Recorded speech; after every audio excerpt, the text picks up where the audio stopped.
मेरी पत्नी ने शादी की पहली रात ही शर्त रख दी थी कि जब तक हमारा पहला बच्चा न हो जाता वह मुझे अपना चेहरा नहीं दिखाएंगी। अगर मैंने यह शर्त नहीं मानी तो वो मुझे से तलाक ले लेंगी। मैंने उसकी शर्त मान ली, लेकिन कभी कभी मुझे उसकी शक्ल देखने का बहुत इच्छा होती थी, और वह थी कि घूंघट से खुद को छुपाए रखती थी। एक दिन उसने घूंघट नहीं पहनी थी। जब मैंने उसका चेहरा देखा तो मेरे कदमों तले से जमीन निकल गई, क्योंकि वह तो आज मेरी शादी की पहली रात थी। मैं तो शादी की पहली रात अपने मन में वो लम्हा लेकर आया था कि मैं अपनी पत्नी को देखूंगा, उसकी तारीफ करूंगा। मैं तो मुंह दिखाई के लिए बहुत अच्छा तोहफा भी लेकर रखा था। जैसे ही मैं उसके पास बैठा और घूंघट उठाने लगा, उसने मना कर दिया। कहने लगी, आपसे शादी मैंने अपनी मर्जी से की है, लेकिन मेरी एक शर्त है। मैंने हैरानी से पूछा कि कैसी शर्त है? तो कहने लगी कि जब तक हमारे यहाँ पहला बच्चा नहीं हो जाता आप मेरा चेहरा हरगिज नहीं देखोगे। ऐसी अजीबोगरीब शर्त सुनकर मुझे एकदम से गुस्सा आ गया और मैं खड़ा हो गया और कहा कि कम से कम आज के दिन तुम्हें ऐसा मजाक नहीं करना चाहिए। तो कहने लगी, मैं मजाक नहीं कर रही हूँ, मेरी यही शर्त है, अगर आपको मानना है तो ठीक है, वरना। मैंने उसकी बात काटते हुए कहा कि वरना क्या? कहने लगी कि बेशक आप मुझे तलाक दे सकते हैं, लेकिन वाकई में तब तक मैं आपको अपना चेहरा नहीं दिखा सकती जब तक कि हमारे यहाँ पर बच्चा नहीं हो जाता। जब मैं उसकी वजह पूछी कि तुम ऐसा क्यों कह रही हो, तो कहने लगी कि मुझे एक बाबा ने कहा, उन्होंने मुझे खास तौर पर हिदायत दी थी कि मुझे अपने पति से पर्दा करना होगा जब तक कि हमारा बच्चा ना हो जाता, नहीं तो हमारी शादीशुदा ज़िंदगी में बहुत मुश्किलें आएंगी। अब की बार कुछ ऐसी थी कि मैं भी सोच में पड़ गया, क्योंकि मेरा भी शुरू से बाबाओं पर बहुत ज़्यादा यकीन रहा है, इसलिए मान गया। मुझे एक बार शक हुआ कि कहीं वह बदसूरत लड़की तो नहीं जो मुझे अपना चेहरा छुपा रही है। फिर मुझे याद आया कि मेरी माँ ने उसकी सुंदरता की बहुत तारीफ की थी और उसकी आवाज़ बहुत प्यारी थी। फिर मैंने सोचा कि जिसकी आवाज़ इतनी प्यारी है वो दिखने में कितनी सुंदर होगी।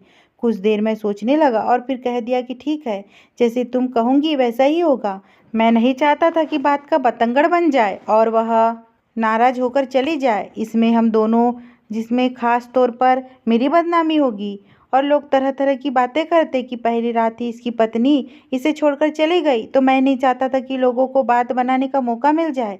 सुबह होने पर भी मेरी पत्नी घूंघट ओढ़े रखा था। असल में हमारे परिवार में भी इस पर जोर दिया जाता था, इसलिए सुहाग रात वाले दिन भी मेरी पत्नी ने घूंघट उड़ा रखा था। खुद मुझे उम्मीद थी कि मेरी पत्नी को मेरी भाभी और मेरी माँ के अलावा किसी ने नहीं देखा।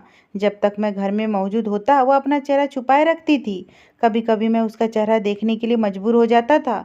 एक दिन मैंने उसका चेहरा देखने की कोशिश की थी, लेकिन मैं नाकाम रहा। वह बहुत दिन तक मुझसे नाराज थी और घर छोड़कर जाने ही वाली थी। मैं तो घबरा गया और बड़ी मुश्किल से उसे रोका था। मैं कह दिया कि आज के बाद ऐसा कभी नहीं होगा। शुरू से ही हमारे घर की बहू बेटियों को पढ़ने के लिए बाहर जाने की इजाज़त नहीं थी और ना ही दूसरी लड़कियों की तरह घूमने फिरने की आज़ादी थी। बस घर में ही थोड़ा बहुत लिखा पढ़ा कर उनकी शादी कर दी जाती थी, क्योंकि हम जिम्मेदार घराने से ताल्लुक़ रखते थे और गांव में ऐसा ही रिवाज था। सभी मर्द ऐसे ही समझते थे कि औरत का बाहर निकलना गुनाह है। वह घर की चार दीवारी में रहे और अपने पति और ससुराल वालों की सेवा करे। मेरी दो बहनें थीं और उन दोनों की शादी बहुत कम उम्र में हो गई थी और आज तक उन्होंने कभी भी घर की दहलीज को पार नहीं किया था। जब भी कहीं जाना होता था तो घर के किसी मर्द के साथ ही जाती थी। जब मेरी नौकरी लगी तो मेरी माँ को मेरी शादी की फिक्र होने लगी। उन्होंने एक बहुत अच्छे घर में रिश्ता भेजा। जब हमें पता चला कि लड़की नौकरी करती तो बिल्कुल हमने इनकार कर दिया था।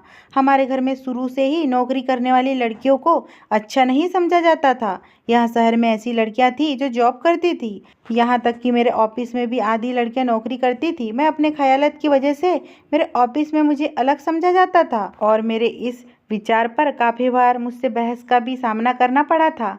एक दिन ऐसी औरत की आज़ादी की बात छूट गई और मैंने भी कह दिया कि लड़कियों को आज़ादी की क्या ज़रूरत है। जो लड़कियां नौकरी करती है वह अपना घर नहीं संभाल सकती और ना ही बसा सकती है। मेरे इस बात पर ऑफिस की सारी लड़कियां ने हंगामा खड़ा कर दिया था और मेरे खिलाफ बॉस के पास शिकायत दर्ज कर दी थी, लेकिन मेरा काम अच्छा था, इसलिए इस वजह से मेरे बॉस ने मुझे निकाला नहीं, सिर्फ वार्निंग दे दी थी। इसके बाद मैंने कभी इस मामले में पर ऑफिस में कभी बात नहीं की थी। अब तो मैं पक्का फैसला कर लिया था कि शादी तो मैं किसी भी बिना नौकरी करने वाली लड़की से ही करूँगा। आजकल के ज़माने में ऐसी लड़कियां मिलना मुश्किल हो गई है। एक दिन मेरी माँ ने बताया कि मुझे जैसी लड़की पसंद है वैसी लड़की की तलाश कर ली है।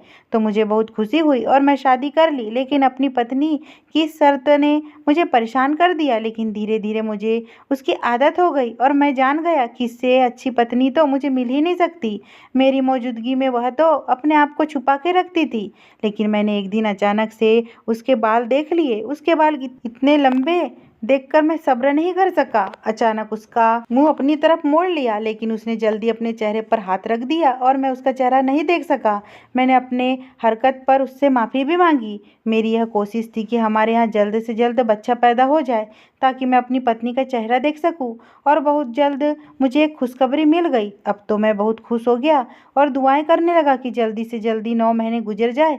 एक तो मुझे मेरी औलाद की खुशी और दूसरी मेरी पत्नी का चेहरा देखने की खुशी हो रही थी। मेरी माँ इन दिनों यहाँ रहने के लिए आने वाली थी, लेकिन मेरी पत्नी ने मना कर दिया। कहने लगी, तुम्हारी माँ तो खुद बूढ़ी है तो मेरा ख्याल कैसे रखेंगी। इसलिए मैंने अपनी माँ को मना कर दिया। सब कुछ ठीक चल रहा था, लेकिन मेरे पड़ोसियों ने एक दिन मुझे अजीब बात बताई। कहने लगी, क्या भाभी भी कहीं पर नौकरी करती है क्या।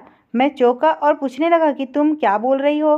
क्या तुम हमारे घर का माहौल नहीं जानती। हमारे घर की औरतों को नौकरी करने की इजाज़त नहीं है, वह तो घर में ही रहती है। तो कहने लगी कि वह तो रोज़ तुम्हारे जाने के बाद बैग डालकर कहीं चली जाती है। इसलिए मैंने पूछा था कि कहीं उन्होंने भी तो नौकरी शुरू ना कर दी।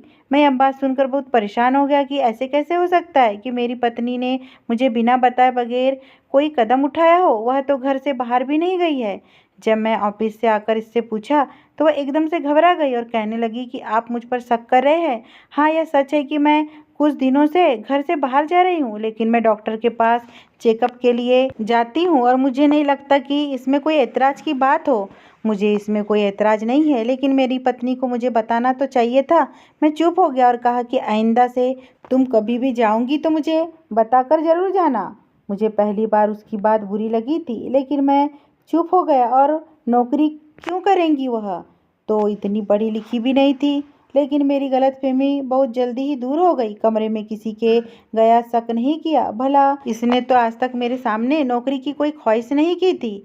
तो बोलने की आवाज़ आ रही थी। मैंने दरवाजे पर खटखटा कर पूछा कि अंदर कौन है। तो कहने लगी, सामने वाली लड़की मुझसे सवाल पूछने के लिए आई है। मेरी पत्नी उसको क्या सिखाएंगी। इसने कभी कॉलेज का मुंह तक नहीं देखा। फिर मैंने पूछा तो पत्नी ने मुझे सही तरीके से जवाब दिया और बात को गोल गोल कर दी। हमारे बच्चे की पैदाइश में सिर्फ चंद महीने रह गए थे। मैं बहुत बेसब्री से यह वक्त काट रहा था। आखिर 1.5 साल के सफ़र का फल मिलने वाला था। इसी दौरान एक दिन ऐसा हुआ कि मुझे अपने ऑफिस के बिजनेस के काम के लिए अपने दोस्तों के साथ दूसरे शहर जाना पड़ा। मैंने अपनी पत्नी को इस बारे में पहले से बता दिया था और कहा था कि अब या तो अपने भाई के घर चली जाए या मेरी माँ को यहाँ बुला ले, क्योंकि 2 या 3 दिन भी लग सकते हैं। कहने लगी, मैं मायके चली जाऊँगी। मैं भी मान गया। वह पहुंचकर अपनी पत्नी को कॉल करने की बहुत कोशिश की, तो मुझे हैरानी हुई जब उसने मेरी कॉल काट दी। 2 से 3 बार ऐसा ही हुआ तो मैं बहुत परेशान हो गया, क्योंकि ऐसा आज तक कभी नहीं हुआ था। उसने मेरी कॉल काटी हो, मैंने दोबारा फिर से कॉल की, इसका नंबर ही बंद आया। मुझे उस पर बहुत गुस्सा आया। हद होती है लापरवाही की। मुझे उसके लिए फिक्र हो रही थी और वह थी कि मेरे फ़ोन ही नहीं उठा रही थी और बंद भी बता रहा था। मैं अपने साले को फ़ोन किया ताकि अपनी पत्नी की हाल खबर मालूम कर सकूं। वह मायके पहुंच गई ना। नहीं, उसने बताया कि नहीं, अभी तक तो नहीं पहुंची है। इसका मतलब यह था कि वह मेरी माँ को घर पर बुला लिया होगा। मैंने कभी इजाज़त नहीं दी थी कि वह एक रात भी घर में अकेली रहे। मैंने अपनी माँ को वीडियो कॉल की ताकि मैं इस बहाने अपनी पत्नी को देख सकूं। तो हैरानी की बात तो यह थी कि मेरी माँ के साथ मेरी भाभी भी नजर आ रही थी। इसका मतलब यह है कि मेरी माँ मेरे घर में नहीं आई थी। मैं यह सब सोच रहा था कि मेरी माँ चौंक कर कहने लगी, अभी बहू के बारे में पूछने वाली थी कि तुमने उसको कहाँ छोड़कर गया है और तुमने जो अजीब काम किया है उसको साथ ही लेकर चले गए हो। तुम्हें तो पता है कि वह बहू पेट से है। मैं चौंक कर कहा, माँ आप ये क्या कह रही है। मैं भला उसको अपने साथ लेकर क्यों आऊँगा। तो माँ नाराज होते हुए कहने लगी, क्यों, तू मुझे पागल बना रहा है। क्योंकि मैं अभी अभी उसे यहीं पर देखा है, तुम्हारे पीछे ही तो खड़ी थी। मैंने सोचा जरूर माँ को कोई गलतफहमी हुई है। मेरी पत्नी तो किसी भी सूरत में यहाँ नहीं आ सकती। वह अपनी बात पर अड़ी थी कि मैं कैमरा हर तरफ घुमा कर दिखाऊं ताकि वह अपनी बहू को तलाश कर सके। फिर इशारा करते हुए कहने लगी, वह तेरी बीवी वहीं पर तो खड़ी है और तू मुझे पागल बना रहा है। लेकिन यह क्या, इसमें इतनी अजीब से कपड़े क्यों पहन रखे हैं?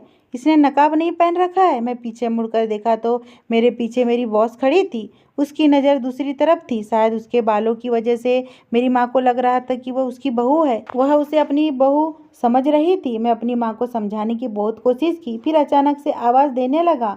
मैं घबराकर अचानक से ही फ़ोन बंद करने वाला था कि मेरी बॉस अचानक से पलट गई और मुझ पर मेरे मोबाइल की स्क्रीन पर उसकी नज़र पड़ी। तो मैं उसके चेहरे का रंग उड़ते हुए देखा। माँ उसको देखकर कहने लगी कि बहू, तुम यहाँ क्या कर रही हो, और वह भी इस हाल में? मेरी माँ को यह बात कहते देखकर मैं फटी फटी आंखों से देख रहा था। यह सब क्या हो रहा था, मैं कभी सोच भी नहीं सकता था। दूसरी तरफ मेरी बॉस का रंग पीला पड़ गया था। मैं बाद में बात करती हूँ। अब तो शक वाली कोई गुंजाइश ही नहीं रही थी। मेरी बॉस ने कहा कि माँ, मैं बाद में बात करती हूँ। मेरे साथ इतना बड़ा धोखा हुआ था कि मेरे सामने खड़ी मेरी बॉस ही मेरी असली बीवी थी। मुझे अपना दिल बंद होता हुआ महसूस हुआ और मैं वहाँ से जाने ही लगा था कि वह मेरे हाथ को पकड़कर कहने लगी, मेरी पूरी बात तो समझो, मैं तुम्हारी ही पत्नी हूँ, लेकिन मैं ऐसा क्यों किया तुम जान लो। यह तो मैं भी पूछना चाहता था कि यह मेरे साथ ऐसा क्यों हुआ। वो मेरे जज्बात के साथ क्यों खेली। वो मुझे लेकर एक तरफ गई और कहने लगी, जानते हो, मेरा इस दुनिया में मेरे भाई के अलावा कोई नहीं है और अभी उसे बिजनेस की समझ नहीं है।